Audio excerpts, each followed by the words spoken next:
vulnerable right now. What do you mean? What did I say about going to Starbucks without me? Dang, you're looking good. You working out, man? No.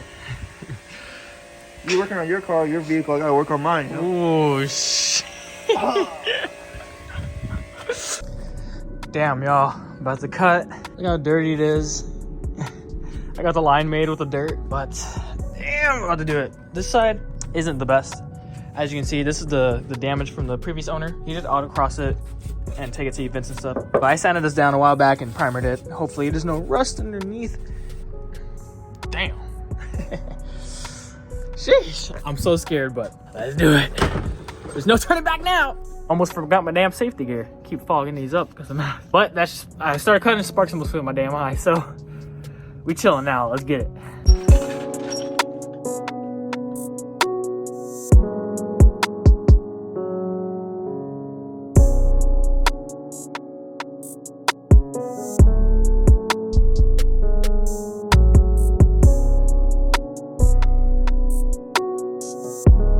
All right, this is my first time doing this, so please don't be mad at me, but I don't understand how people do it so clean and good. But we started making the cut.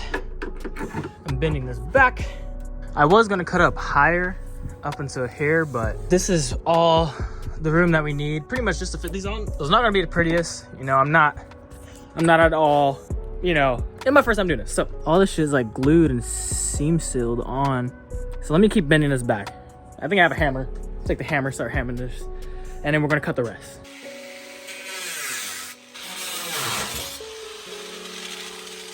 All right, there you go. Not the prettiest, but she's cut. All right, so I went ahead and cut both sides. As you can see, excuse me. This side is actually pretty good in terms of how I want to cut it. It's about a middle finger length almost away from the line. Now I did cut this side higher than the other side very slightly. As you can see, this one is pretty good around here. I could go a little bit higher up here, still middle finger length, and then cut more right here to then have that more of a rounded shape. But once this is all hammered up, it's gonna look pretty great. I do gotta do the slits and whatnot. I do really want to see if I could hammer this up without having to do the slits, but I highly doubt that. Once I do drop it already, because the lip is gone, it's already dropped, there's already clearance. Like when the lip was here, I couldn't even fit my freaking hand right here, like my finger would get stuck. So I might just gotta leave it like this. No, I'm kidding. It's starting to look really, I shouldn't say starting to look really good, you know, it doesn't look good, but once the over fenders are on, it's really gonna fill in the gap and whatnot. But another note, if you do this, note that there are these little prickly sponge thingies on the inside that you want to be careful of. So as you can see, I didn't cut high enough to where it affects the sponge. The sponge is about where the line is, because when you are cutting, there is going to be like some fire that kind of gets left from the blade and whatnot. It's looking pretty good, not clean. I can go ahead and clean it up more, but I'm running out of blades. Look at that, that's still a blade on there. It is starting to get fairly dark outside, so I might just have to call it a day. But before I do that, I'm gonna go ahead and, you know, try to smooth this out as best as I can. But yeah, I did run out of blades, so I can't cut the slits in here, which is pretty sad, but that's for another day. I didn't really mind cutting the corners, the quarter panels, because this side is already messed up. This whole part right here, this is all Bondo and body filler, so from here on, it's all body filler. It's starting to look like a true drift car. I do gotta get smaller spacers, because even though these are 50 millimeters wide, I have a 30 millimeter spacer on here, pushed out just slightly too far. So I think I need a 20 millimeter or 25. I'll keep you guys posted. I'll keep you guys updated. I don't know if the video is gonna end here, but we shall see. It's a couple days later.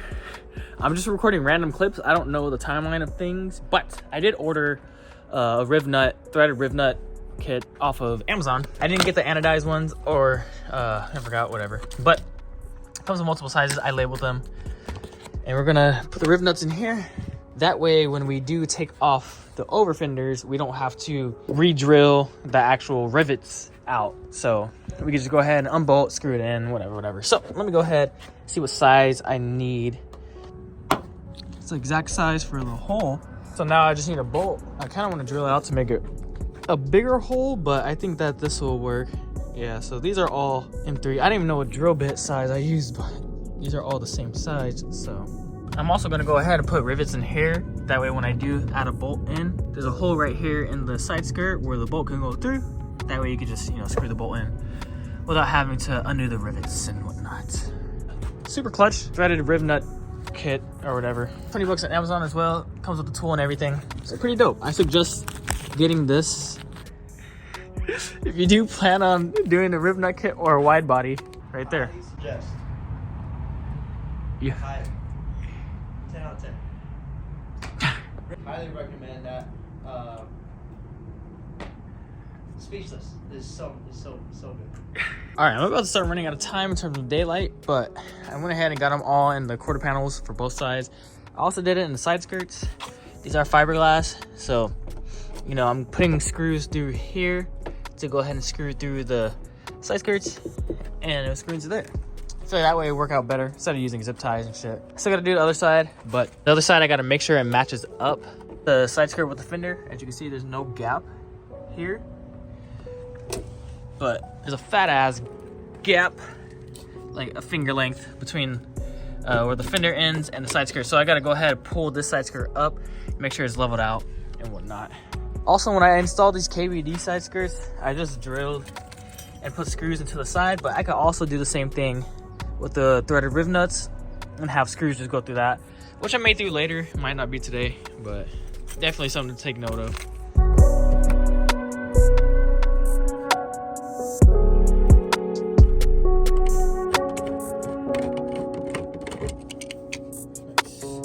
All right, we got some bolts. I ended up getting this size because I used the smallest size riv nut, threaded riv nut thing for the car. So these are M3. I also got the M4 size. Also got washers to hold the side skirts and the rear over fenders in. And I got some black spray paint because I'm gonna go ahead and spray paint this, the white primer, so that way when the over fender's on, you don't just see white. And yes, this is a ghetto ass job right here. That's why I wanted to get the threaded riv nuts. That way when I have access to a welder, I'm gonna go ahead and sand this down, weld it, seam seal it, do all the good stuff. But for right now, it's just gonna sit with paint. Whatever, bro. All for the fitment.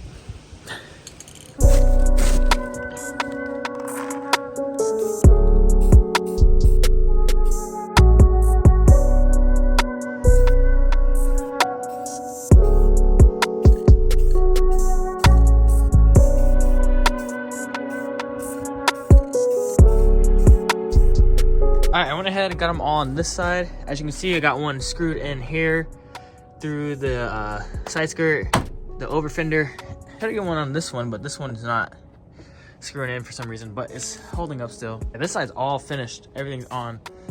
I did get paint on the wrap, but the wrap is gonna come off sooner than later. But yeah, it's looking really good. Sturdy. It's gonna hold on to. This is so cool because this makes it even better when I want to take things off. The black blends a lot better with the wrap than if the screws and washers were silver. So I just gotta do the other side. The other side was having problems with fitment with side skirts, but I think it should be cool.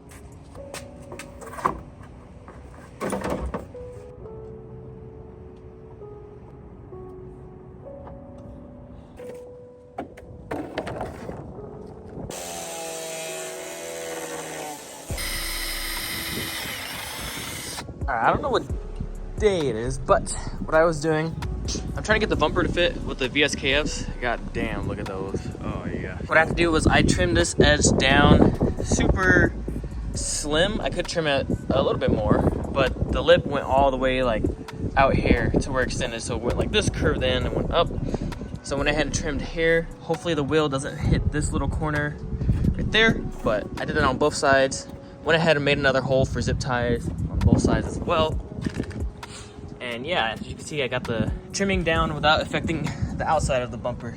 So it still has the shape and whatnot. Also, I did hit a curb when I was swinging that thing. I did get some damage right here and right here. Easily fixable, but it still has the shape. Let's go ahead and see what this thing looks like on with the wheels. Hopefully it doesn't hit anywhere, but we shall see.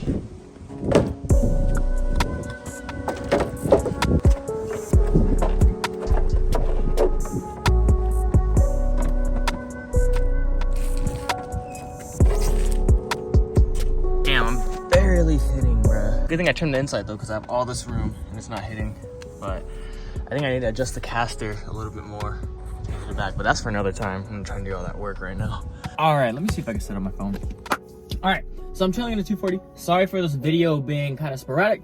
I wasn't really planning to film a video catered towards anything, so I just was filming random stuff that I was doing in terms of fixing up the 240. There's still a lot to do for the 240SX. Still a lot planned. If you don't know, I'm currently not working right now. The last job that I had, I was at Facebook, and it was a contract position, so the contract ended. So I am jobless. I am still teaching dance occasionally part-time, so I still get very little income, you know what I'm saying? But haven't been really making purchases for the 240 because I haven't been getting income. But we have been doing little things. For example, getting the body kit fixed up, getting the bumper trimmed. I still got to do the caster for the wheels. Bought the VSKFs. That hit me pretty hard in terms of finances, but totally worth it. I've been wanting those wheels for a while. Other than that, we have not been doing anything to the Speed 3. If those of you are watching my videos for the first time, I do have a S14 that I'm working on as a project car. I have a Mazda Speed 3, that's my daily. And I have an S13 shell that I was going to part out, but me and my roommates are planning to move soon, so I got to get it running in a running condition, even though the shell is in shit condition. Again, sorry for this video being a little sporadic, all around the place, just fixing little things here and there on the 240. I am going to take the wrap off soon because, as you can see, water damage hit the wrap. There was like a storm that went over Northern California and as well as SoCal, but it hit us pretty good. So it was messing up the wrap consistently. The water was getting in little pockets of the wrap. So now the wrap is like flaking off, I guess. So I gotta take that shit off because that shit does not look good. And then hopefully once we get a job again, we'll start saving, getting some more parts. Other than that, I did get these light bulbs off of Amazon that I'm about to install for the dash. I also got light bulbs for the AC, but I installed them and they ended up not working. So I don't know, but we got the thing off. I just gotta unscrew it. We're about to install this. Shout out Rock Lee. You already know what the fuck it is, boy. Rock Lee, baby. I also got a Rock Lee peaker sticker. Yes, sir, Rock Lee, baby. You already know the fucking vibes, bruh. But yeah, I'm about to install these, but I'm gonna do it off camera because I got random shit going on. Thank you guys so much for watching. Don't forget, always like, comment, subscribe. I'm gonna try to post this year, 2023. We're gonna try to post more videos. Hopefully I don't get too fucking lazy, but we'll see. Thank you guys for watching. Don't forget to like, comment, subscribe. Stay tuned for all the other stuff that's coming up on the YouTube account. Maybe car related, maybe not, you know what I'm saying? Other than that, see you guys in the next one. Peace.